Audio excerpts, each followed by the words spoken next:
Bismillahirrahmanirrahim. Alhamdulillah nahmaduhu wa nasta'inuhu wa nastaghfiruh wa na'udzu billahi min shururi anfusina wa min sayyiati a'malina. Man yahdihillahu fala mudilla lahu wa man yudlil fala hadiya lahu. Asyhadu an la ilaha illallah wahdahu la syarika lah wa asyhadu anna Muhammadan abduhu wa rasuluh la nabiyya ba'dah. Allahumma salli wa sallim ala nabiyyina Muhammad wa ala alihi wa sahbihi ajma'in, amma ba'd. Hadirin dan hadirat serta para pemirsa yang saya hormati, Assalamualaikum warahmatullahi wabarakatuh. Alhamdulillah, kita bersyukur kehadirat Allah Azza wa Jalla. Berkat taufiknya kita dapat meneruskan lagi majlis ilmu kita dengan Al-Asma'ul Husna. Dan giliran pada hari ini tentang nama Allah Al-Halim. Al-Halim. Bukan Al-Hilmi. Al-Hilmu itu sifat. Nama zat yang mempunyai sifat Al-Hilm iaitu Al-Halim. Okey. Pertama-tama bila membahas bab nama-nama Allah atau sifat-sifat Allah, kita mesti merujuk kepada firman Allah atau hadis Nabi yang sahih. Sebab nama-nama Allah adalah tauqifiyah, terhenti sebagaimana yang Allah sebut, sebagaimana yang Rasul sebut. Dengan kata lain, nama Allah tak boleh direka-reka. Tidak boleh direkayasa. Tidak boleh dicipta baru nama Allah. Nama Allah hanya dari dua sumber saja, Quran dan Sunnah Nabi. Nah, dalam hal ini kita bawa kedua-duanya, satu ayat Quran dan satu lagi hadis Nabi sallallahu alaihi wasallam. Yang pertama, firman Allah tentang adanya nama Allah Al-Halim. Allah berfirman, A'udzubillahi minasyaitonir rajim. Wa'lamu anna Allah ya'lamu ma fi anfusikum fahdharuh.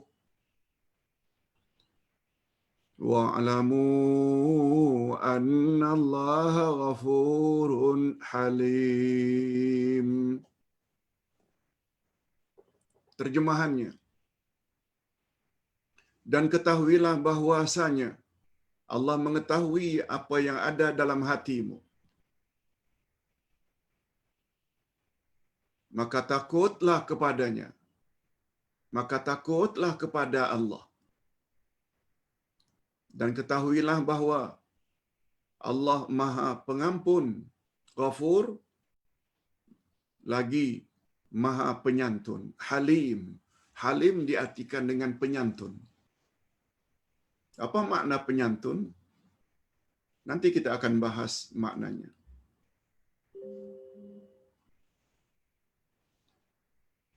Ini diperkuatkan lagi oleh hadis Nabi sallallahu alaihi wasallam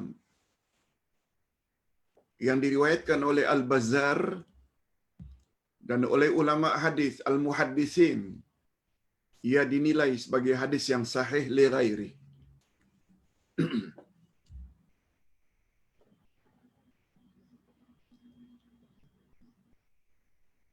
Inna Allaha yuhibbul ghaniyyal halim al-muta'affif wa yubghidul bazi al-fajir as-sa'il al-mulih. Artinya, Sesungguhnya Allah mencintai orang yang kaya. Maksudnya kaya hatinya. Lembut perangainya, Al-Halim. Lembut perangainya. Al-Muta'affif, pandai jaga diri. Dan dia membenci. Wa yubghidu. Dia membenci sebaliknya. Al-Bazi, orang yang keji perkataannya. Kasar, kesat. Al-Fajir, orang yang jahat perilakunya. Dan orang yang suka meminta-minta dengan cara mendesak dan terus-menerus. As-sa'ilul mulih. As-sa'ilul mulih. Bila dia minta, dia suka memaksa. Push. Al-mulih. Sambil merayu-rayu. Allah benci pada orang-orang seperti itu. Hadis riwayat Al-Bazzar menurut Syekh Nasaruddin Al-Albani. Hadis ini sahih li ghairihi.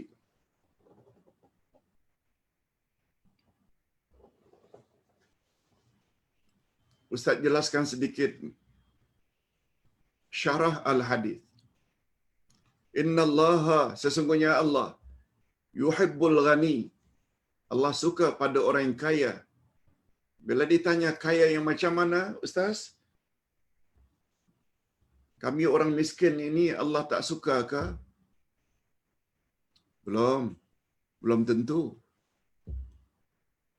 Sebab kata Nabi sallallahu alaihi wasallam, "Laisal ghina an kasratil arad, walakinnal ghina ghinan nafs." Bukan yang dikatakan kaya orang yang hartanya melimpah ruah. Tapi kaya yang sebenarnya adalah kaya hati. Jadi di sini maksudnya Allah itu suka pada orang kaya, maksudnya kaya hati. Sebagaimana kita sebut tadi dalam sesi yang pertama. Pada hari kiamat tidak ada berguna lagi harta dan anak-anak. Kecuali orang yang datang menghadap Allah sambil membawa hati yang selamat.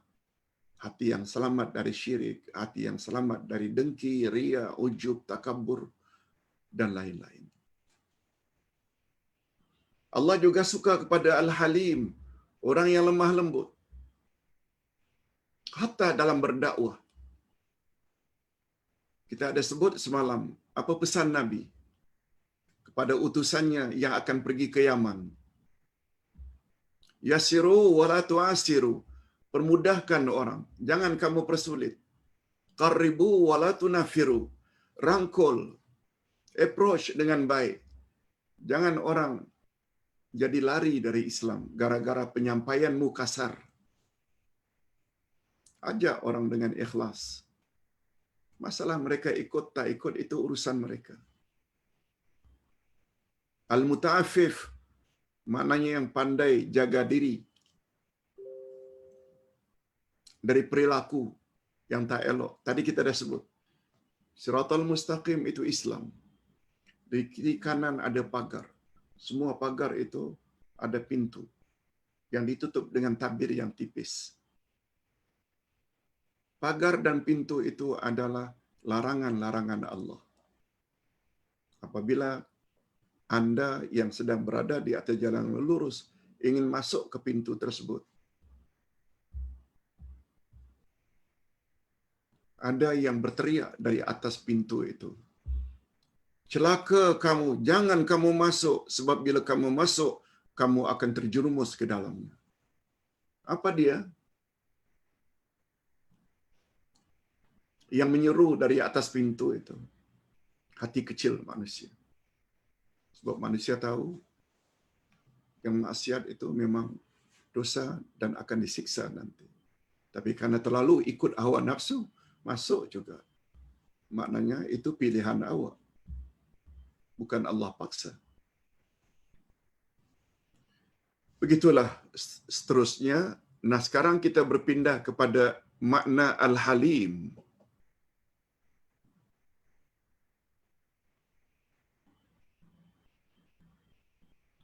Ya, kita dalam nota ini ada sampai 6 muka surat. Ustaz akan jelaskan dengan serba ringkas tapi mudah-mudahan boleh difahami. Apa dia? Yang kedua, makna Al-Halim.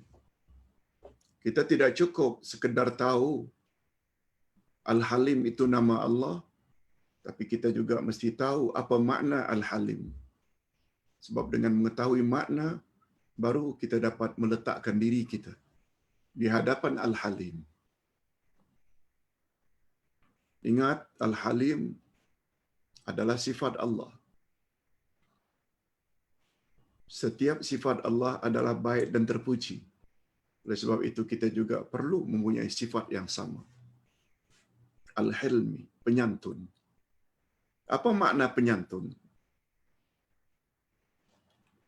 Nama Allah Al-Halim, Maha Penyantun, dalam bentuk sirah mubalaghah, iaitu membawa makna yang bersangat-sangatan penyantunnya atau berlebih-lebihan dalam kesantunannya terhadap hamba-hambanya. Sifat Al-Hilmu, kesantunan, maksud kemampuan mengawal diri. Kemampuan mengawal diri ketika kemarahan memuncak. Panas baran, marah dengan isteri, marah dengan anak, memuncak. Lalu kita dapat tahan. Dapat tahan dari melempiaskan dengan memukul, dengan mengeluarkan kata-kata yang tidak elok, kita tahan. Membawa maksud kemampuan mengawal diri ketika kemarahan memuncak atau menangguhkan hukuman dan merawat suatu keburukan dengan sabar dan bijaksana. Kita rawat keburukan seseorang dengan bijaksana. Allah tidak secara merta-merta menurunkan azabnya ke atas pelaku dosa. Berapa banyak orang yang menyembah berhala? Allah tidak matikan mereka semata-mata, padahal kalau Allah ingin matikan, anytime. Orang yang berzina, Allah tidak matikan ketika mereka sedang berzina. Kalau Allah ingin matikan, Allah boleh matikan. Yang sedang minum arak, anak yang durhaka mengeluarkan kata-kata kasar pada ibu bapanya sehingga ibu bapaknya merasa sedih. Kalau Allah ingin cabut nyawa ketika itu, dia akan dapat su'ul khatimah, akhir yang tidak elok. Kan tak boleh. Tapi Allah delay. Allah delay terhadap pelaku dosa itu, panjangkan juga usianya. Itu namanya Halim. Walaupun Allah murka dan marah sangat dengan perbuatan manusia, Allah suruh tutup aurat, dia keluar rumah dalam keadaan mendedahkan aurat. Kalau Allah ingin aksidenkan keretanya dan mati serta merta boleh, tapi selamat juga sampai balik. Selamat juga sampai balik. Tak insaf-insaf. Itu namanya Allah Halim. Terhadap anak nakal macam mana pun, kita tetap sabar sebagai mak bapa. Doa, nasihat. Ada yang makan nasihat, ada yang tak makan nasihat. Jangan frust. Siapa kita? Nabi Nuh juga tidak berhasil menjadikan anaknya saleh semuanya. Khasnya yang bernama Kanaan. Nabi Nuh juga tak berhasil membuat istrinya jadi wanita isteri salihah. Nabi Lut juga tidak mampu Sebab itu, buka hati, taufik, itu kerja Allah. Nabi Ibrahim tidak mampu untuk memberi hidayah kepada bapaknya Azar. Malah pembuat memahat patung untuk sembahan umat. Nabi Muhammad juga tidak mampu untuk memberi hidayah pada dua angkelnya, Abu Lahab dan Abu Talib. Namun demikian, beliau tetap berusaha. Allah Subhanahu Wa Taala memaafkan kekhilafan hamba-Nya. Allah maafkan kesalahan-kesalahan hamba-Nya dan mengampuni dosa-dosa mereka. Allah Subhanahu Wa Taala berlemah lembut terhadap hamba-Nya yang taat. Allah berlemah lembut terhadap hamba-hambanya yang taat. Mudah-mudahan kita termasuk golongan ini.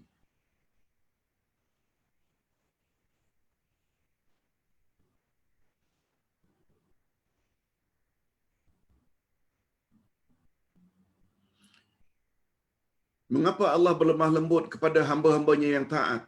Supaya mereka terus beramal saleh. Supaya mereka terus menambah pahala. Dan tidak langsung mencabut nyawa hambanya yang melakukan maksiat kepadanya. Itu namanya halim. Dengan tujuan agar mereka kembali ke jalan yang benar yang diridai oleh Allah. Syukur. Alhamdulillah, hadirin dan hadirat serta para penonton, para pemirsa yang saya hormati. Dulu barangkali kita tersilap langkah. Mungkin buat maksiat, melanggar larangan Allah, dedah aurat. Mungkin pula coba mentaati Allah karena kurang ilmu. Sekarang Allah panjangkan usia kita sehingga kita ada peluang untuk menambah ilmu. Sehingga amal kita Allah terima.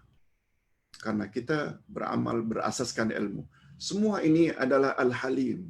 Ketika kita dulu datang ke bomo, ketika dulu kita buat syirik, Allah delay. Allah tidak ambil nyawa kita. Itu membawa makna Al-Halim. Syukur, Alhamdulillah.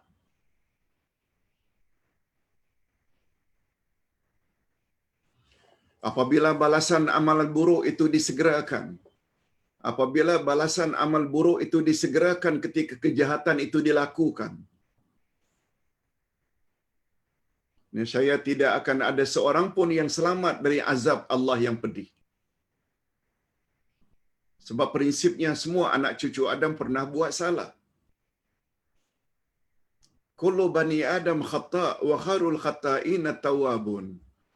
Setiap anak cucu Adam pernah buat salah, pernah buat dosa. Dan sebaik-baik orang yang berdosa adalah orang yang bertobat. Tobat, kembali ke pangkuan Allah. Allah tidak matikan ketika seseorang itu sedang buat maksiat. Akan tetapi Allah SWT yang Maha Penyantun, lagi Maha Pemaaf, berlemah lembut hatta terhadap mereka. Coba dengar apa kata Allah dalam hal ini. Surat Fatir ayat 45. Walau a'udzubillahi minasyaitonir rajim. Walau yu'akhidullahu an-nasa bima kasabu ma taraka ala zahriha min dabbah walakin yu'akhiruhum ila ajalin musamma fa idza jaa ajaluhum fa innallaha kana bi ibadihi basira. Coba dengar terjemahan harfiah dulu. Dan kalau sekiranya Allah menyiksa manusia disebabkan usahanya, perbuatannya, kelakuannya, kalau Allah ingin menyiksa manusia disebabkan kelakuannya itu, nescaya dia, yakni Allah, tidak akan meninggalkan di atas permukaan bumi ini satu makhluk melata pun, termasuk manusia yang berjalan di atas muka bumi, tak ada seorang pun yang selamat. Sebab semua manusia pernah melakukan dosa. Bila setiap dosa yang dibuat lalu Allah matikan, tak akan ada yang selamat. Akan tetapi Allah menangguhkan penyiksaan itu. Allah tangguhkan sampai waktu yang tertentu, yaitu datangnya ajal. Malakal maut mencabut nyawa. Itu maksudnya bila sampai ajal. Maka apabila datang ajal mereka, maka sesungguhnya Allah adalah Maha melihat keadaan hamba-hambanya. Allah tahu dia pilih yang mana satu. Jalan ke syurga ke siratal mustaqim, atau dia masuk ke pintu-pintu di kiri kanan jalan siratal mustaqim. Allah menjadikan manusia sebagai khalifah dan memberikan amanah kepada mereka untuk memakmurkan bumi. Kita dah sebut tadi, amanah itu maknanya agama. Dia memberi kesempatan kepada manusia untuk tetap berada di bumi. Kita manusia makhluk bumi. Hingga hari yang dijanjikan dan batas waktu yang ditentukan, yakni ajal. Berapa banyak orang yang telah mendahului kita. Mak bapak kita, atuk kita. Malah ada anak kita, cucu kita yang mendahului kita. Kita tahu dah.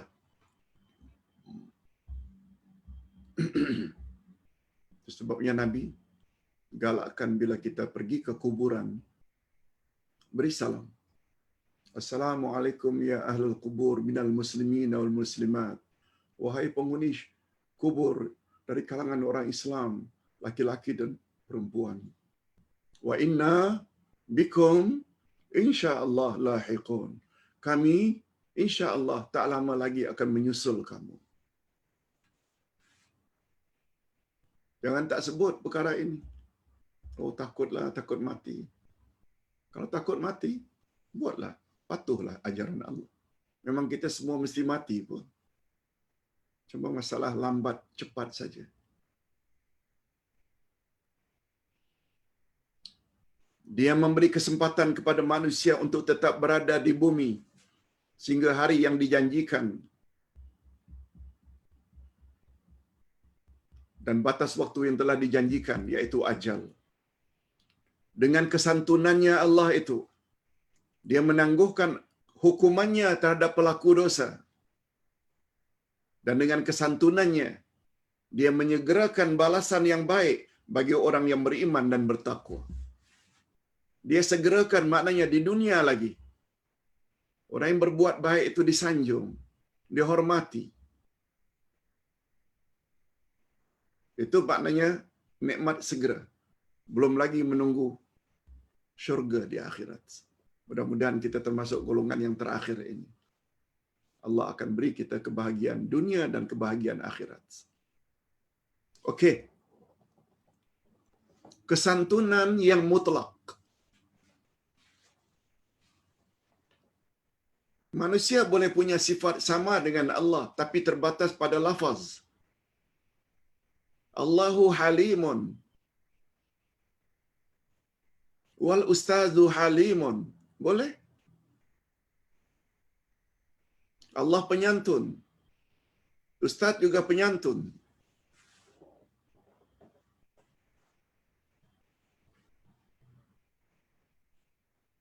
Di antara penyantunnya para ustaz. Mudah-mudahan kita termasuk ke dalam golongan ini. Orang tanya macam mana pun, dia tidak lekas marah. Dia cuba jawab semampu yang boleh. Kalau tak mampu jawab, katakan saja. Saya minta tangguh ya untuk saya cari jawabannya.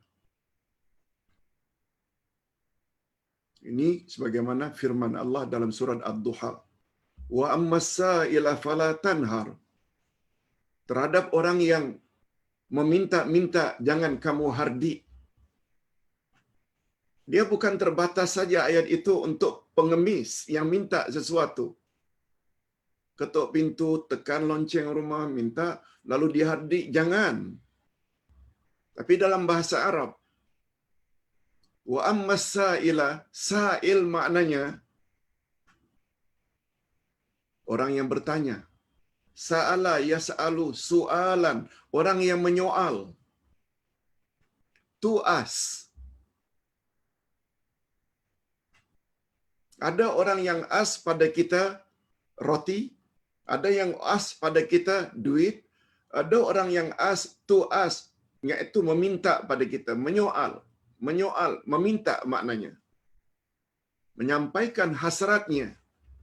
Kadang-kadang dia minta itu dalam bentuk material, roti, nasi, duit. Tapi kadang-kadang yang dia minta itu mohon pencerahan, itu juga sa'il.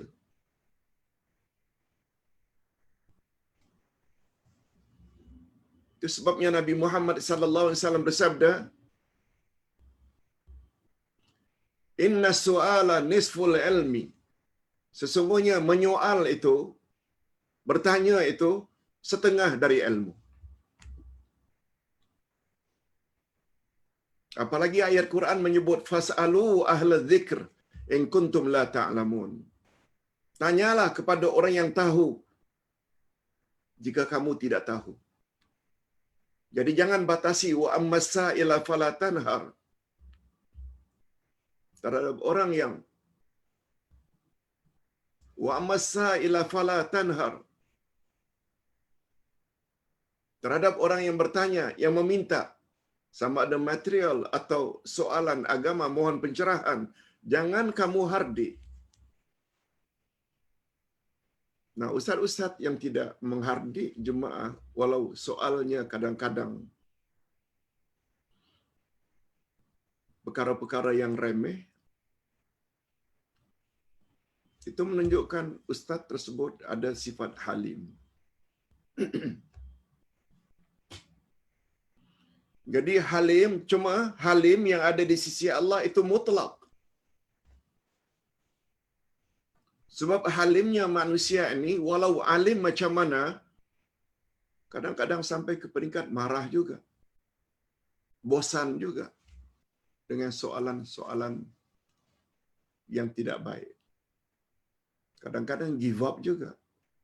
Itu maknanya halim yang ada pada insan tidak mutlak. Tidak sempurna semuanya. Tapi Allah mutlak. Mutlak maknanya absolut. Hebat belaka, cantik belaka, sempurna belaka. Okey, rinciannya seperti ini. Sifat santunan pada sisi Allah Al-Halim mencakupi segala sudut. Pertama, kesantunan Allah bersifat menyeluruh dan tiada batasannya. Dia Maha Penyantun kepada hamba-hambanya yang kufur, fasik, bergelumang maksiat pun dia santuni. Dia menangguhkan siksaan atau azabnya yang segera kepada pelaku kezaliman dan golongan yang melampaui batas. Berapa banyak di atas muka bumi. Makin zalim, makin dipanjangkan usianya.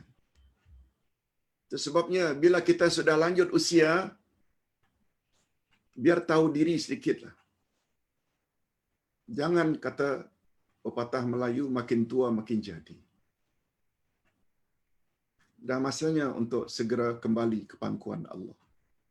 Jangan tamak. Tamak harta, tamak kuasa.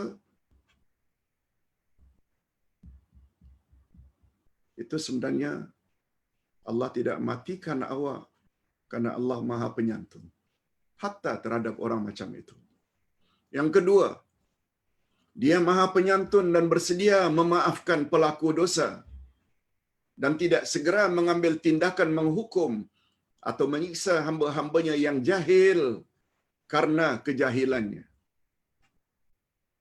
Termasuk kita barangkali. Walaupun kita tidak buat perkara tak senonoh dulunya, tapi cara kita beribadat pada Allah yang terlalu ikut nenek moyang, kita tolak hadis-hadis Nabi yang sahih akibat kejahilan. Lalu kita pertemukan, Allah pertemukan dengan majlis-majlis ilmu seperti ini. Sehingga membuat kita merubah sebelum dipanggil oleh Allah. Ini semua ada kaitannya dengan sifat al-hilm yang maha halim. Terhadap pelaku-pelaku maksiat, walaupun Allah Azza wa Jalla yang maha sempurna kekuasaannya dan sangat mampu untuk membalas jika dia berkehendak. Macam kita sebutkan tadi. Ketika dia menyembah berhala, dicabut nyawanya. Ketika dia berzina, dicabut nyawanya. Ketika dia rasuah, dicabut nyawanya. Allah bukan tak mampu. Betul tak cara kerjanya Allah sebagaimana ayat second last dari surat Yasin? Innama amruhu idza arada syai'an ay yaqula lahu kun fayakun. Allah bila berkehendak melakukan sesuatu, dia cukup katakan, jadilah, maka jadilah. Matilah kamu, matilah. Kalau Allah berkehendak, tapi tidak, Allah delay juga, Allah panjangkan juga usia. Yang ketiga, di antara bukti kesantunan Allah Al-Halim, dia menganugerahkan kurnia dan nikmatnya yang zahir dan batin kepada pelaku-pelaku maksiat.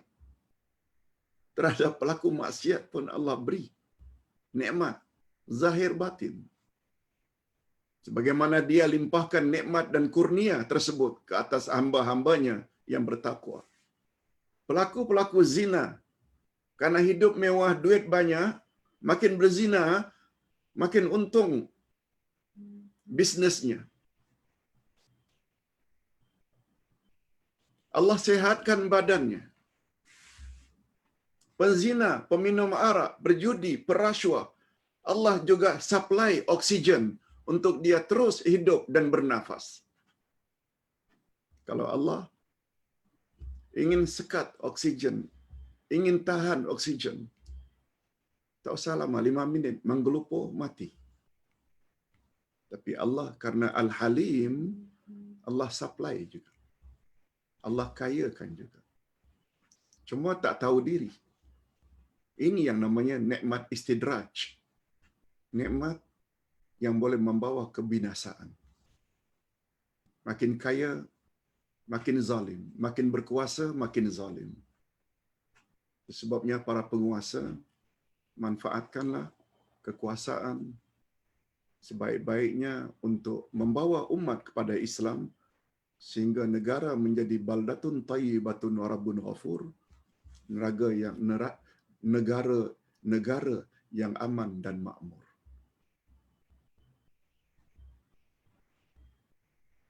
Hadirin dan hadirat rahimakumullah.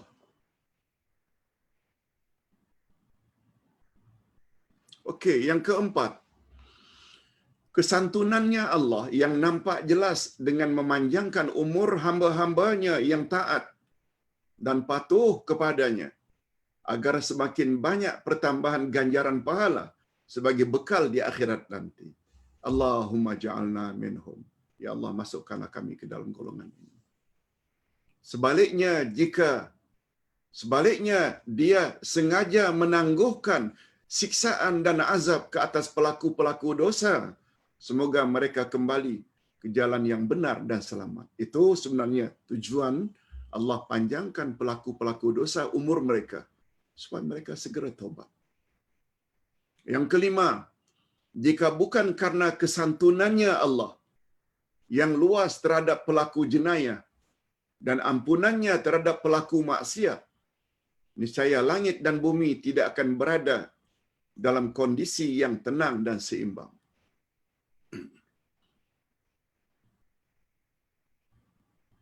Sebab pelaku dosa, maksiat, sebenarnya mengundang bala. Bila bala menimpa, langit dan bumi akan goncang. Tapi Allah Subhanahu wa taala jaga juga. Allah jaga juga. Untuk itu sila renung firman Allah berikut. Apa kata Allah dalam bab ini? Innallaha yumsikus samawati wal arda an tazula wa in zalata in amsakahuma min ahadin min ba'di. Innahu kana haliman ghafura. Sesungguhnya Allah menahan langit dan bumi supaya jangan lenyap. Allah jaga. Dan bagi Allah menjaga langit dan bumi tidak payah. Sebagaimana dalam ayatul kursi, wala ya'uduhu hifzuhuma. Tidak berat bagi Allah untuk memelihara langit dan bumi. Walaupun manusia di bumi banyak melakukan maksiat. Dan sungguh jika keduanya akan lenyap, musnah langit dan bumi, tidak ada seorang pun yang dapat menahan keduanya selain daripada Allah. Sesungguhnya Dia Maha Penyantun lagi Maha Pengampun. Kita jangankan langit runtuh, di langit kelihatan jerebu saja. Berapa banyak musibah. Kapal terbang akhirnya terhempas karena tak tahu arah. Sedikit saja, baru jerebu saja. Maksiat yang dilakukan oleh penguasa-penguasa memberi izin untuk mencantas bukit dan gunung yang sepatutnya jangan dicantas, sebab bukit dan gunung itu peranannya bagaikan pasak paku, kata Allah, penguat bumi. Tetapi terhadap penguasa yang serakah diizinkan juga karena ada under table. Kalau Allah Subhanahu wa taala ingin musnahkan, tak ada siapa yang dapat menghalang. Itu maksudnya. Nah, sekarang kita lihat pula kehebatan nama Allah Al-Halim. Di antara kehebatan nama Allah Al-Halim ialah sifat kesantunan dan kesabaran yang ada pada Allah tidak akan kita temui pada selainnya buat selama-lamanya. Kesantunan yang ada pada sisi Allah tidak sama dengan kesantunan yang dimiliki oleh makhluknya. Hatta oleh para nabi dan para rasul. Dia akan melambatkan hukuman di dunia dari orang-orang yang kufur, pelaku jenayah dan orang-orang yang berbuat maksiat kepadanya. Dia delay. Hakikat ini dapat kita saksikan pada setiap zaman dan tempat. Namrud, Fir'aun, Abu Jahal sebagai contoh. Allah bersedia mengampuni mereka dan malahan mereka dalam dapat hidup dengan selesa sambil mengecap berbagai nikmat daripada Allah. Rasulullah sallallahu alaihi wasallam bersabda, apa kata Allah? Apa kata Nabi? Ma ahadun asbaru ala adhan yasma'uhu minallahi ta'ala. Innahum yaj'aluna lahu nidda wa yaj'aluna lahu walada wa huwa ma'a dhalik yazuquhum wa yu'afihim wa yu'tihim. Rawahu Muslim. Ini hadis ini lagi-lagi menguatkan makna sifat Al-Halim di sisi Allah. Coba perhatikan terjemahan harfiahnya dulu. Tidak ada seorang pun yang lebih penyabar daripada Allah Subhanahu wa taala. Tidak ada seorang pun yang lebih penyabar daripada Allah Subhanahu wa taala ketika mendengar cercaan. Kita bila dicaci orang, kita akan marah. Kita akan melenting. Begitu fitrah manusia. Tapi Allah Subhanahu wa taala walaupun dicaci, dicerca, macam mana mencaci dan mencerca Allah? Mereka menuduh Allah mempunyai sekutu. Sekutu maknanya tandingan atau syirik.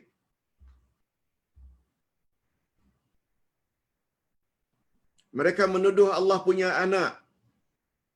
Kata orang Arab jahiliyah, malaikat itu anak perempuan Allah. Kata Yahudi, Uzair itu anak Allah. Kata Nasrani Kristian, Isa putra Maryam itu anak Allah. Walaupun Allah dicaci, kononnya ada sekutu, kononnya ada anak. Namun demikian, dia yakni Allah tetap sahaja melimpahkan rezeki kepada mereka. Tetap saja memberi mereka kesehatan. Tetap saja memberi mereka kurnia lainnya kepada mereka. Mereka menyembah berhala. Tapi mereka jadi orang kaya, banyak harta. Badan mereka sehat. Dan lain-lain. Itu contohnya. Dari sudut itu, Allah Subhanahu wa taala disebut Maha Penyantun, Al-Halim. Itu sebabnya manusia ada nama yang dipanggil dengan Abdul Halim, hamba daripada yang Maha Penyantun. Nah, sekarang kita sampai pembahasan kepada jika nama Allah Al-Halim disebut bergandengan dengan nama-namanya yang lain. Contoh yang pertama, Al-Halim, Maha Penyantun, disebut bersama Asy-Syakur, yang Maha mensyukuri. Contohnya, firman Allah, In tuqridullaha qardan hasana, yudha'ifhu lakum wa yaghfir lakum, wallahu syakurun halim. Jika kamu meminjam kepada Allah, jika kamu meminjamkan sesuatu kepada Allah dengan pinjaman yang baik, niscaya Allah melipat gandakan balasannya kepadamu dan mengampuni dosa kamu. Dan Allah Maha Pembalas jasa, lagi Maha Penyantun. Pengajaran atau dengan kata lain tafsiran ayat. Alangkah mulia dan agungnya Allah. Dia mencipta manusia, kemudian melimpahkan rezeki kepadanya. Jadi Allah bukan hanya mencipta kita yang kita panggil dengan nikmatul imdad, nikmatul ijad, nikmat mengadakan kita dari tiada menjadi ada. Allah juga limpahkan kepada kita nikmatul imdad, yaitu Allah supply segala keperluan kita untuk survival, untuk terus hidup. Makan, minum, pakaian, oksigen. Itu nikmatul imdad.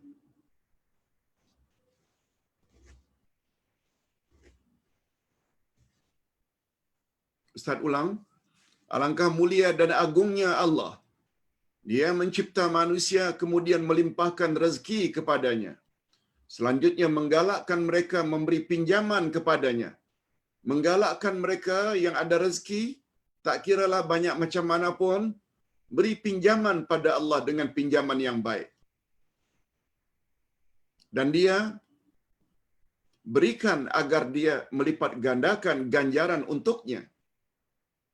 Kemudian dia bersyukur, yaitu membalas jasa hambanya yang dia cipta dan dia limpahkan rezeki.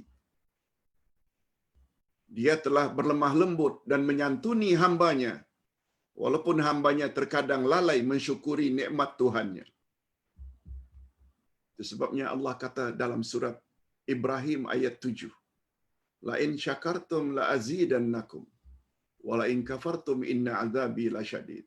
Bila kamu syukuri nikmat-nikmatku, akan kutambah-tambah nikmatku kepadamu. Tapi apabila kamu kufur nikmat, tak pandai gunakan nikmat Allah, ingat azabku sangat pedih. Itu warning daripada Allah.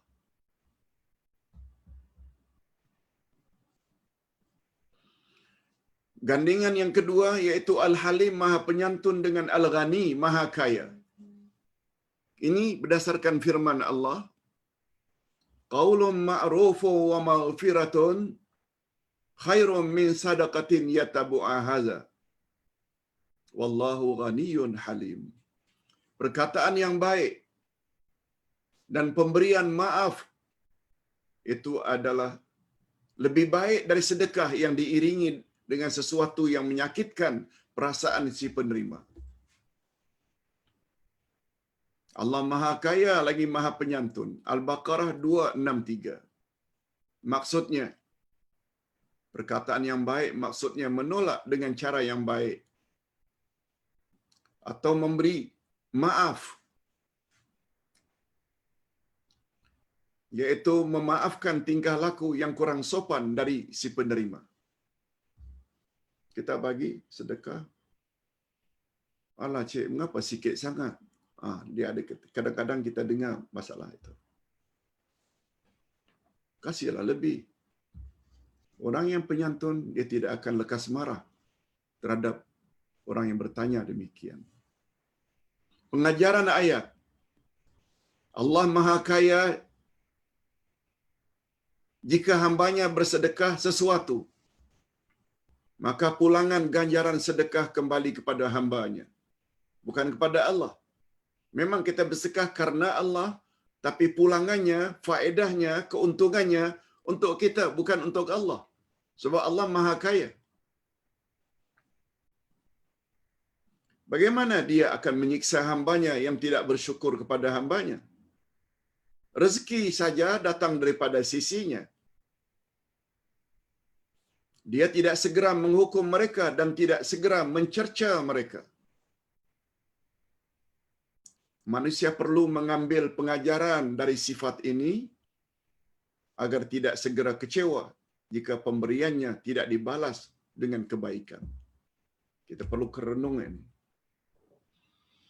Allah berjanji bila kamu tolong orang lain yang susah, Allah akan tolong kamu. Tak semestinya kita dapat pertolongan dari orang yang kita tolong. Tak semestinya.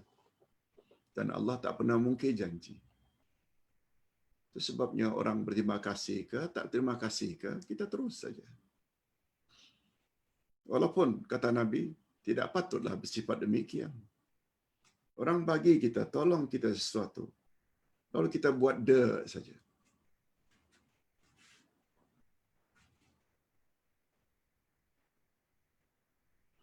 Paling kurang seperti pencerahan seperti ini. Terima kasih Ustaz, kami doakan mudah-mudahan sehat selalu dan panjang umur untuk boleh terus membimbing kami. Paling kurang itu pun dah cukup dah. Kata Nabi, hatta orang tidak berterima kasih pun tak mengapa. Sebab bantuan daripada Allah akan datang juga kepadamu. Sesuai dengan hadis sahih riwayat Imam Muslim, wallahu fi aunil abdi ma kana al abdu fi auni akhi. Allah tetap akan menolong kamu. Ustaz ulang, siapa yang menolongkan orang yang susah, Allah pasti akan menolong kamu. Macam mana cara Allah menolong? Terserah Allah. Tapi setuju tak kalau Ustaz katakan Allah tak pernah mungkir janji? Innallaha la yukhliful mi'ad. Cuma Nabi ada sebut, orang yang tidak bersyukur kepada sesama manusia, dia dikategori, diklasifikasi sama tidak bersyukur dengan Allah. Hadisnya, hadis sahih, man lam yashkurin nas, lam yashkurillah. Siapa yang tidak pandai bersyukur kepada sesama manusia, itu bermakna dia tidak bersyukur pada Allah. Itu sebabnya, mengapa Allah kata, Rasul kata, reda Allah padamu sangat tergantung pada reda ibu bapakmu padamu. Murka Allah padamu juga sangat tergantung sampai di mana murka ibu bapakmu padamu. Betul tak seminta selalu mak bapak sangat banyak jasanya? Kita pula meninggi suara, menengking, tidak berterima kasih. Tidak terima kasih pada mak bapak sama tidak terima kasih pada Allah. Itu sebabnya Rasul kaitkan reda Allah padamu sangat tergantung pada reda ibu bapakmu padamu. Demikian sebaliknya. Hadirin dan hadirat rahimakumullah.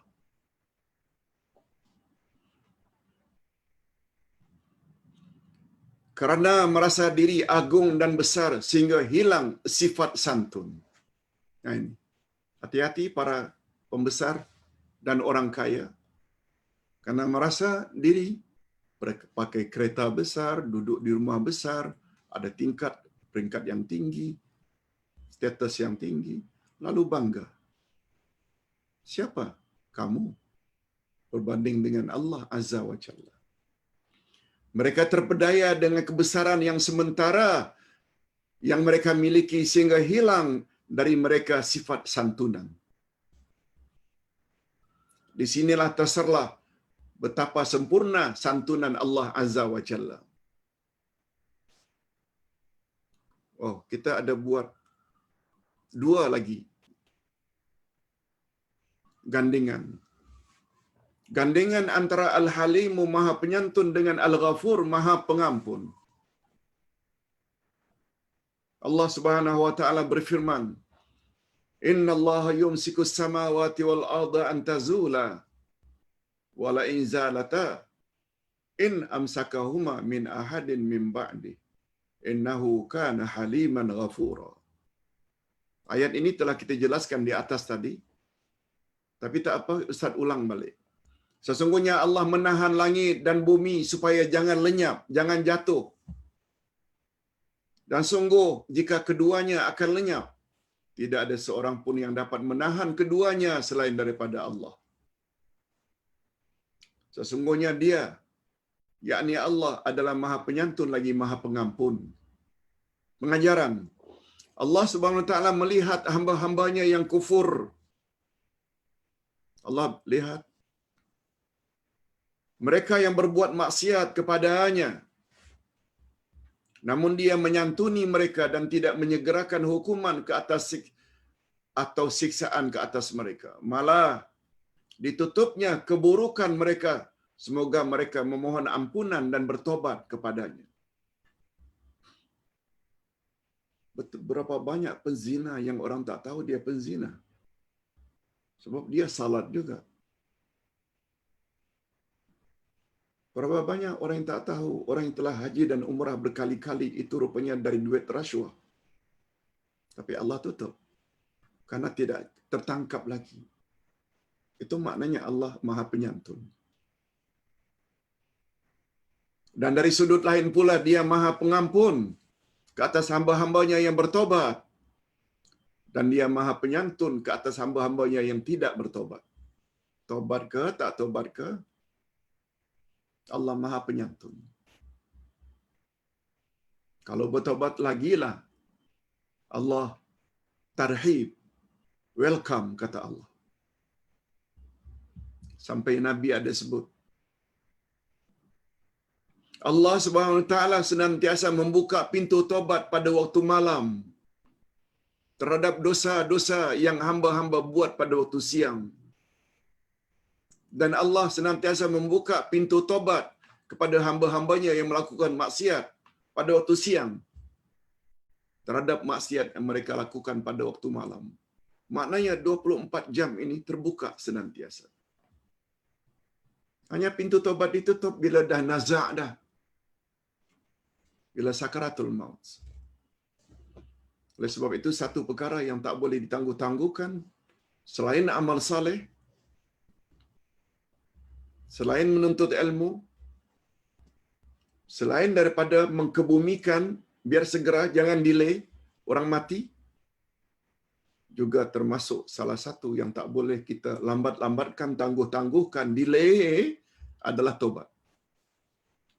Yang kelima, contoh yang kelima.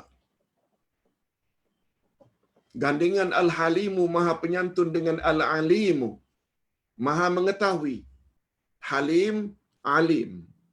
Allah berfirman, "Wallahu ya'lamu ma fi qulubikum wa kana Allahu aliman halima." Dan Allah mengetahui apa yang tersimpan di dalam hatimu. Dan adalah Allah Maha Mengetahui lagi Maha Pengampun. Allah tahu yang awak itu tidak ikhlas. Allah tahu yang awak itu dengki pada seseorang, hasad, riya. Maksudnya, Allah mengetahui apa yang tersimpan di dalam hatimu dan Allah Maha Mengetahui lagi Maha Penyantun. Pengajaran, sifat santunan Allah sangat luas dan lebih luas daripada sekedar sifat sabar. Halim Sabar dah hebat dah. Halim lagi hebat. Dan karena betapa luasnya santunan Allah, maka dia digandingkan dengan sifat mengetahui atas segala sesuatu. Sebab sekiranya sifat penyantun tidak berdasarkan ilmu pengetahuan, maka sikap tidak menyegerakan hukuman. Ada kemungkinan karena kejahilan. Dan tidak boleh membawa makna ilmu Allah kurang sempurna. Dan itu boleh membawa kepada ilmu Allah kurang sempurna. Sedangkan Allah Maha Suci dari sifat demikian. Hadirin dan hadirat, mak bapak boleh tak menyayangi anak terus support dengan bantuan? Padahal belakang mak bapak dia menyumpah-nyumpah mak bapak.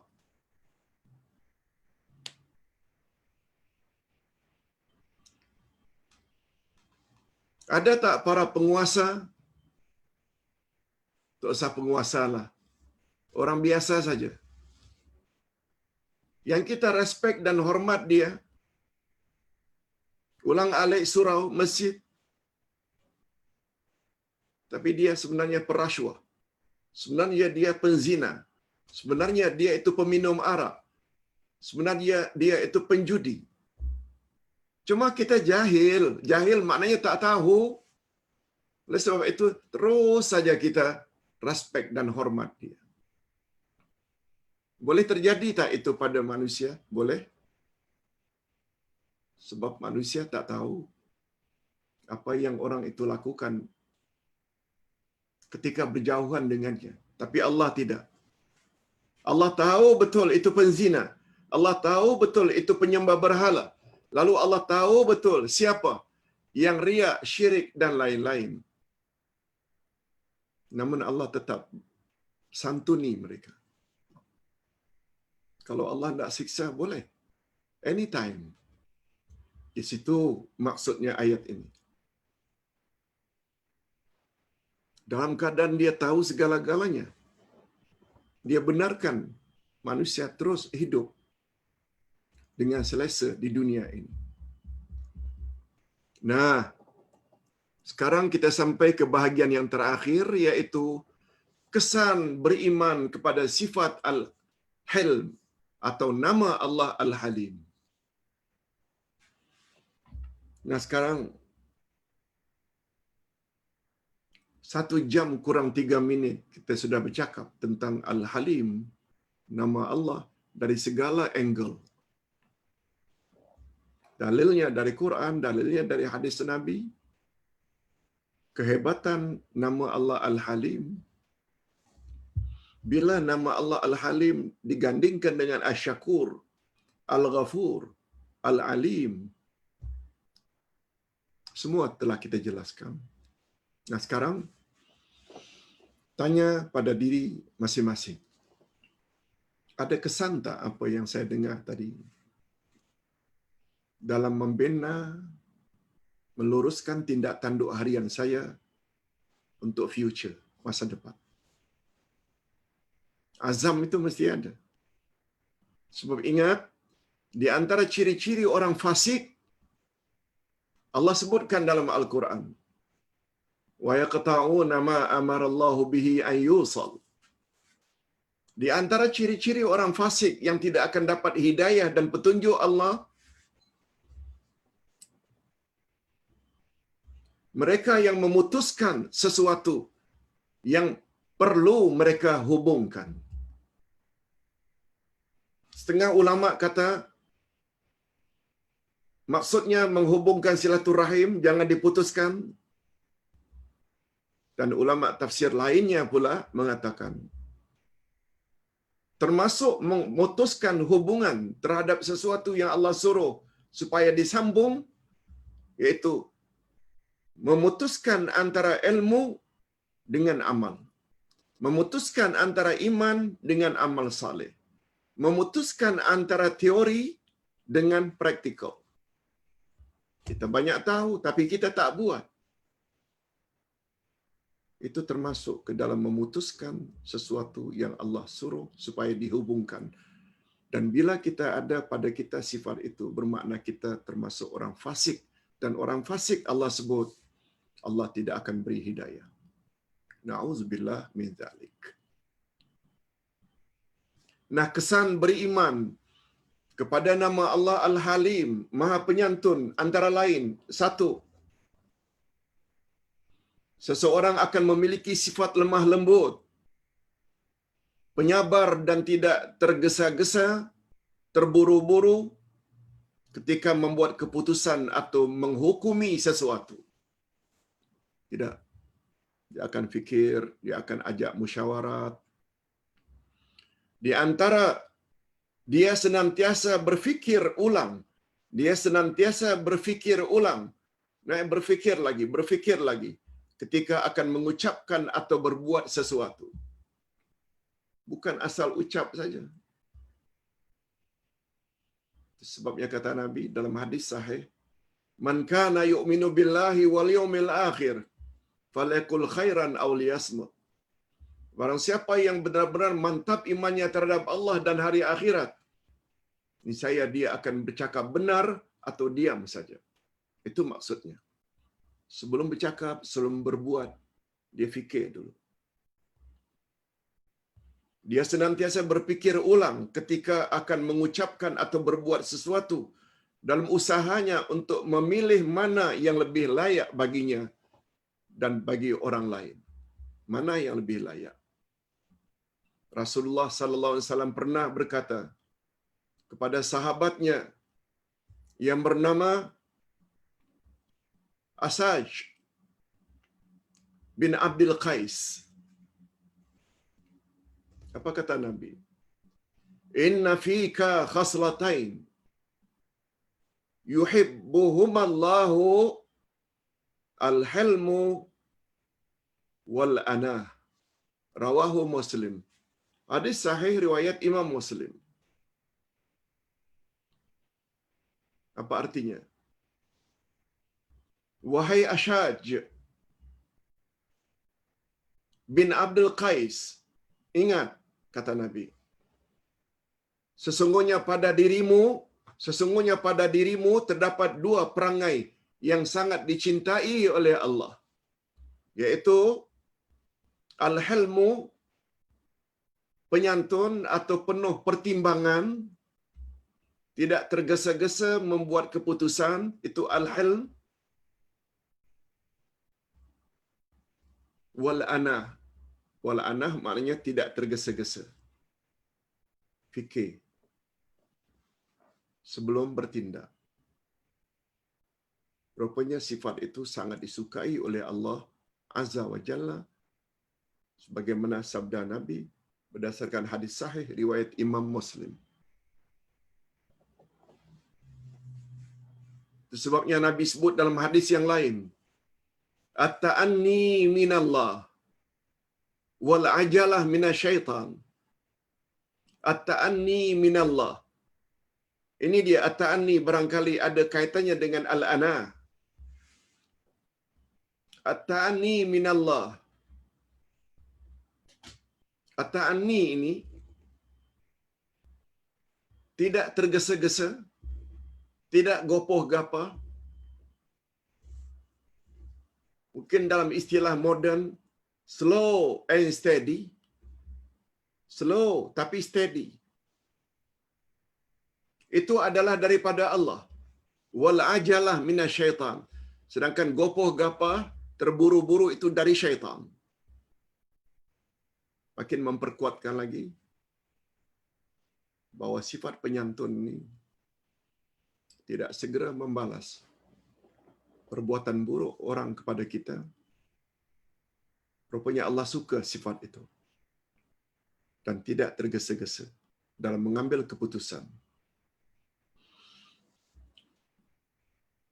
Yang kedua, orang yang paham dengan nama Allah Al-Halim dan ingin mencontohi sifat terpuji itu, dia akan bersikap lapang dada dan dapat menahan amarah ketika orang hasad bersikap buruk kepadanya.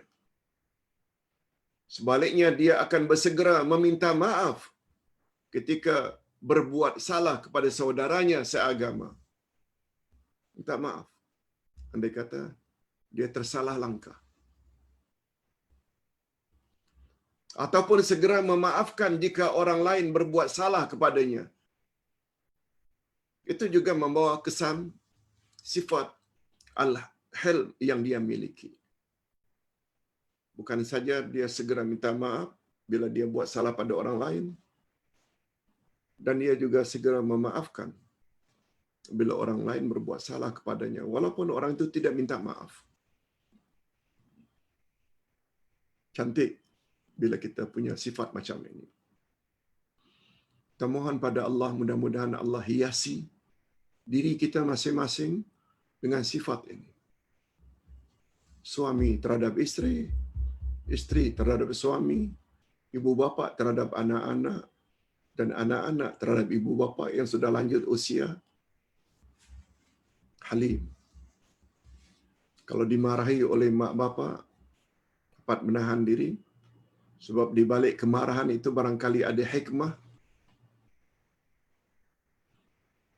Yang ketiga, kesan dari memiliki sifat al-hilm atau mengetahui nama Allah al-Halim. Di antara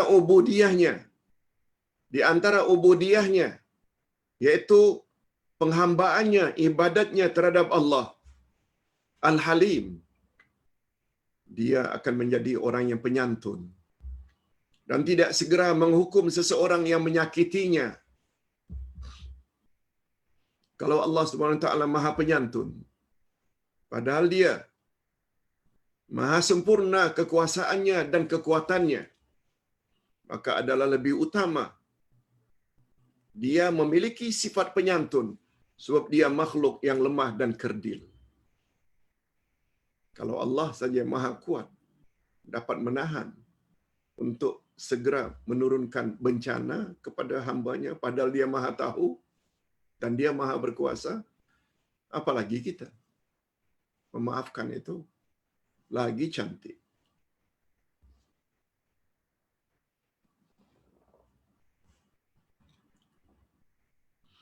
Yang terakhir, yang keempat, terakhir, jika dia menyadari bahwa Allah Maha Penyantun terhadap hambanya yang berdosa dan melakukan pelbagai kemungkaran, namun dia, yakni Allah, tetap menutup keaiban hambanya, sedangkan dia tahu segala-galanya. Ditutup macam mana pun Allah tahu. Bukan main baik lagi di hadapan isteri, tapi bila outstation atau overseas, buat perkara tak senonoh.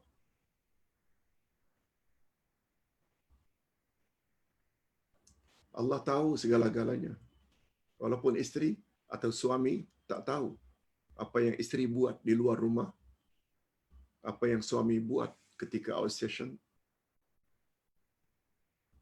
Allah yang tahu pun boleh bersifat penyantun terhadap orang yang melakukan dosa dan kemungkaran.